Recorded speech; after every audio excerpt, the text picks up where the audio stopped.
That effort's being led by Kat. Steve Miller was named today in the steering committee as the chair of that fundraising committee, and that will be joined by a variety of other people that will give and contribute. And Utah's known for rallying around great causes, and certainly the Olympics coming back and the Paralympics coming back in 2034 is among the greatest of causes and legacy initiatives that our state has. And so we're grateful for the support and invite people to give for organizations, family foundations again, haven't given yet, to consider giving. And we will be wise stewards over those resources and ensure that they have the highest impact possible. Great, thank you, Steve. And I'll just add to that, Steve's just been a fabulous partner to work with. He and I go way, way back, and having him as vice chair here is just a dream come true for me, to have that collaboration. And on the donor front, what we reiterate is that our games are not supported by any state or local taxpayer money. So having the donor community step forward allows us to do that. So we're so grateful to them. And they see the power of the games in terms of the unity it can bring to our communities, our nation, and the world. And so it's a wonderful, wonderful cause. The other thing that we're at this milestone is we are up and operating as an organizing committee. We actually have employees today, which is great. I think we have 4. So we're off to a great start, and we have others who are volunteers like Steve, myself, and Brad. But we are operating. We have office space, which has been donated. Just know that we are always trying to minimize expenditures, and we're grateful to be able to have donated space, which is just north of the city-county building. And we have great space operational there with our employees working from there. The other thing is part of getting started as an organizing committee is we have to have good governance in place. So we have our board, we have our steering committee, but then we also announced a large number of committees today, which are, I'll put them into 2 categories. One category is normal good governance committees like Finance and Audit, Nominations and Governing Committee, Ethics Committee, People and Compensation Committee that Steve is chairing. All of those committees will do their work to make sure that there is proper oversight of the organizing committee. And we have people on those committees from our board, from our steering committee, and many other people from citizens from the state and outside of the state. So a lot of work has gone into that, and I was estimating the numbers. I think we're probably somewhere between 75 and 100 people being engaged. And that is a lot more committees than you'll see in any other board, but it's the opportunity to reach out, because it's not, these committees aren't just for good governance, they're also to reach out to various organizations. Like we have our host communities committee. We want to make sure all of our host communities feel engaged in part of the games. We have our sport and venues committee, which makes sure that each one of the venues feels part of the games and all the national governing bodies. We have our State of Sport committee, which works on hosting events and making sure we're integrated with them. So it's a very broad-reaching effort, and this has been a lot of work to put all this together and to get people, to ask them to step forward and then to get their consent, because what I'll tell you, the theme around all of these invitations that's been given is, I am so excited to be part of this. Thank you. I'm ready to serve. Let's go. So that, this feeling of enthusiasm from people to be able to participate in helping us oversee the games and reaching out to our communities has been great. We're still in the formation stages of other committees, which we outlined. Those will be populated over the coming months, and some committees will be put together later, such as the Athletes Families Committee. That will be done a ways down the road, as well as a few others. So expect to see additional people become part of these committees and additional committees formed over the coming years. But we're grateful to those who are willing to serve and for the important roles that all these committees will play. So with that, we are up and running, and we feel great about it, and now we have the opportunity to move into our mission of so many elements that we're working on right now. With that, we'll open it up for questions. If any of you online have any questions, you are welcome to raise your hand, or if you want to just put your question in the chat, happy to do that. We'll start it off. Any questions from the group here in Sandy? Sure. Lisa? Always question. On donations, Steve, you said the goal is 300 million. That's for the 9-year period. Correct. That's like 33 million a year. Yeah. That seems like a lot of money. That's not money going into planning per se, right? And it's over 9 years. It's 33 million a year, but over just between now and when you can start getting donations from sponsors and others. It's a lot of money. How much have you raised so far? And what does your annual budget look like at this point? Yeah, I'll have Fraser speak to some of the budget Sure. items because he's been building this budget for years. I would start out by saying, as he mentioned, that we're not using taxpayer dollars for these games. And so as we plan for a budget and successfully executing a world-class games, we rely on donations and contributions to avoid taxing the public. That's part of what makes Utah great, and that's part of the legacy from 2002. And so it is a big number. We're not ready to announce how much we've raised to date, but we're off to a good start. We've seen that there are many, many foundations and institutions that want to support these games. They see the value in it. They see that it does unite people across the globe, and it gives Utah a chance to welcome the world here once more. And so it's an ambitious goal, but we're confident that we're well on our way, and we'll invite people to be part of this effort. Yeah, and so to the numbers, you have to look at the donations as part of the entire budget rather than an annual item. And it's an important element of our overall budget. It's one of kind of our 4 large revenue sources. So we're very grateful to those who are giving. And in terms of the annual budget this year, we're very modest. Because we have a small staff, we do have some payments, like rent payments for venues that will start paying in advance, particularly to the Utah Olympic Legacy Foundation for the work that they're doing. But at this point, it's a very modest amount, so far less than an annualized number that you talked about. The important part is that it builds financial capability so that as we start ramping up, we have the financial resources where we don't have to go to banks, we don't have to borrow. We're going to stand on our own 2 feet by having this great foundation of funding over the next several years. So it's not an annualized number. It's not as much as the 33 million that the math works out to per year. Of expense? Not of expense. Of revenue, it's just going to come in when it comes in. So And so the 300 million is for the entire period. For the entire. How much do you need to run this organization between now and 2028 when you're in this transition period? yeah, I don't think we. 1% of our total OPOD budget is spent in the first 3 years. That's 1% of our total. Lisa's always looking for a number, so there you go. so you can do the math. Good number on that, too. But that's of our 2.8 billion operating Right. budget, So in other right? words, yeah. So spread over 3 years. Yeah. Through the foundation phase. 28 million-ish.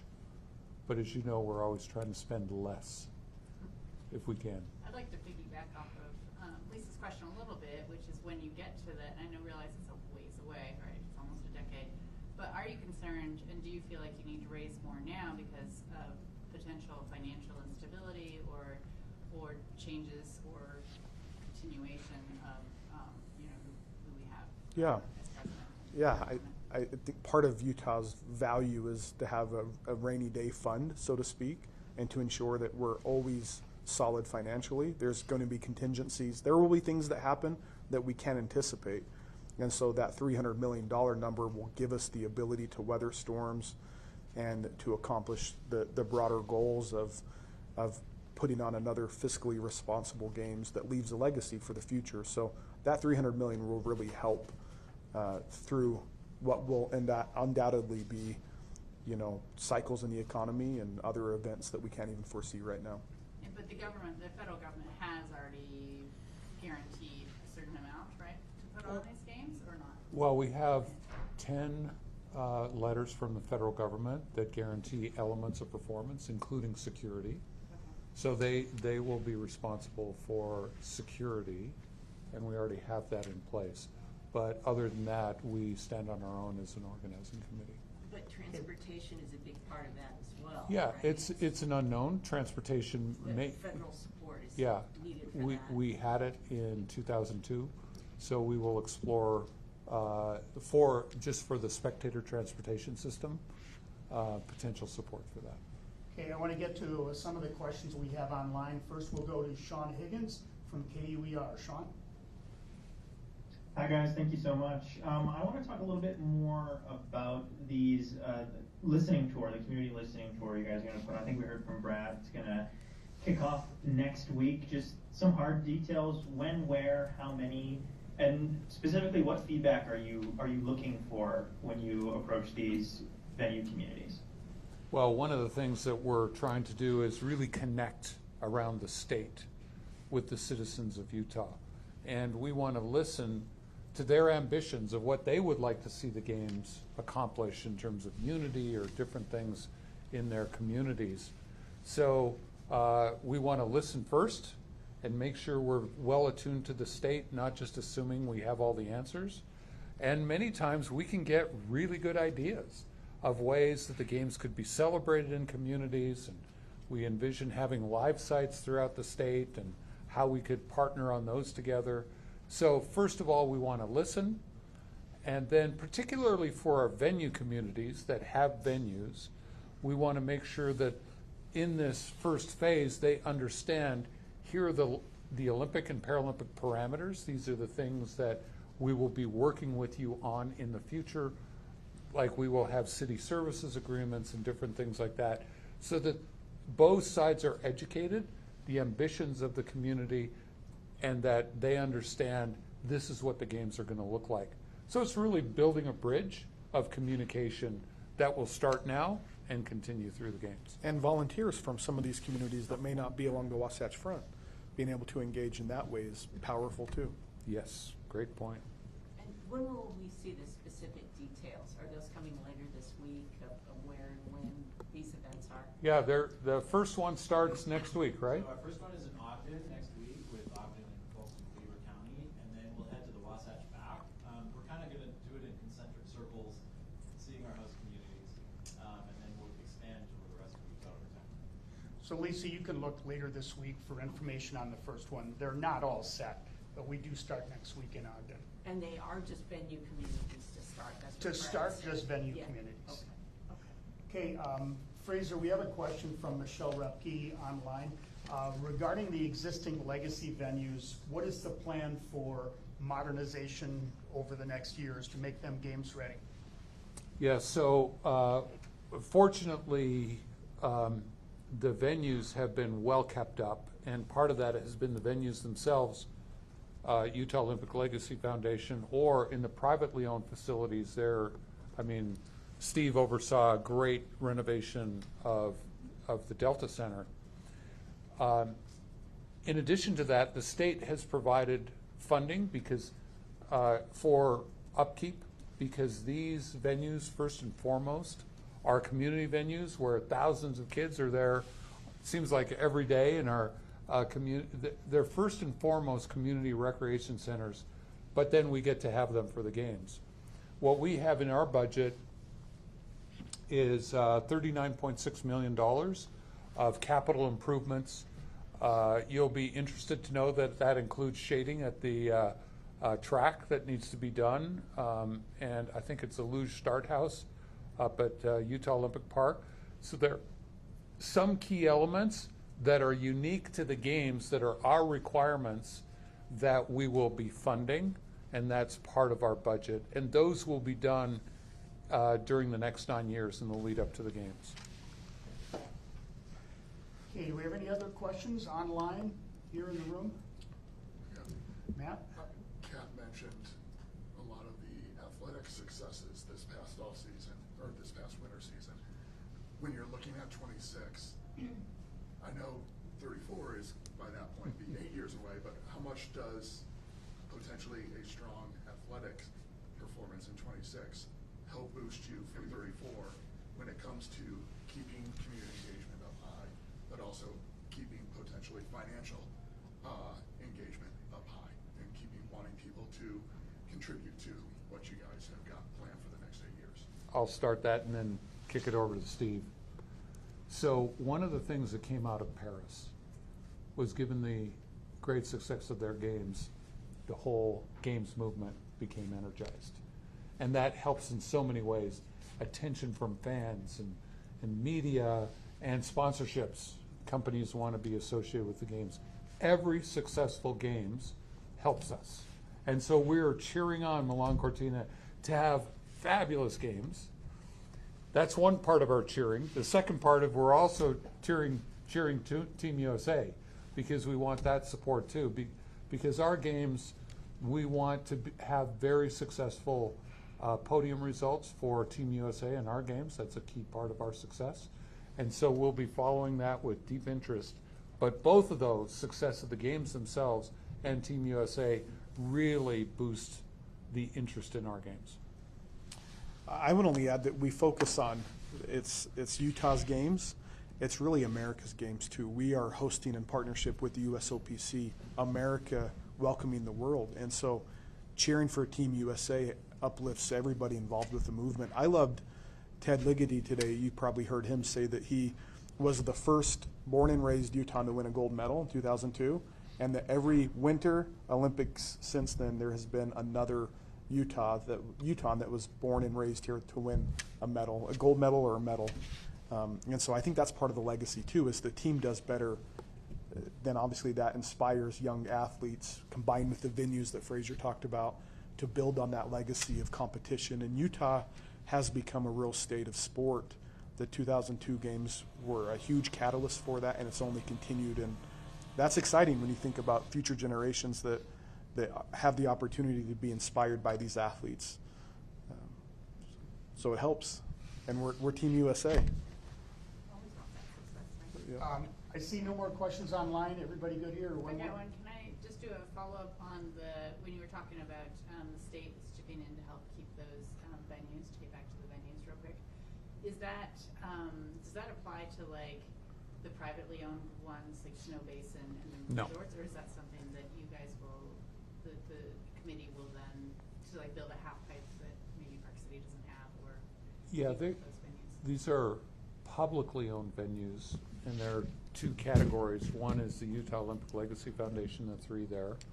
But then there's also like Peaks Ice Arena that is publicly owned. It's owned by Provo, and there was some funding that was allocated several years ago that is helping them upgrade and upkeep those venues. So that's important beyond just the Utah Olympic Legacy Foundation. I think all of the public venues get support on a periodic basis from the state, which is great for recreation purposes. The public, you talking about The public ones not that the are private owned, ones. yeah, not the Gotcha. private ones Yeah. like Delta Center, Snow Basin, none of the ski resorts. No, they don't get any of that funding that we're talking about. It is strictly places that are owned by the public, such as a community or the Utah Olympic Legacy Foundation. Like the Maverick Center, for example. Or the Maverick Center, which Because is that's West Valley City. West Valley City owned, as opposed to Delta Center, which is private. Correct. I guess what I'm thinking too is like Snow Basin's building a new run, right, for one of the venue. Yes. So is that funded by them? Is that funded? No, it's by the organizing committee. Yeah. Yeah. Okay, with that, we'll wrap things up. Thank you all for being here. Media, we will get you a recap out by later this afternoon that will list all of the committee appointments, so you have that. And feel free to reach out to me if you have any questions. Thanks, everybody. Thanks, guys. Thank you. Thank you. I just wanted to follow up on the 300 million in donations. There's a 307 million other revenues in the budget that's in the bid Yep. book, but only 163. Right. 50 of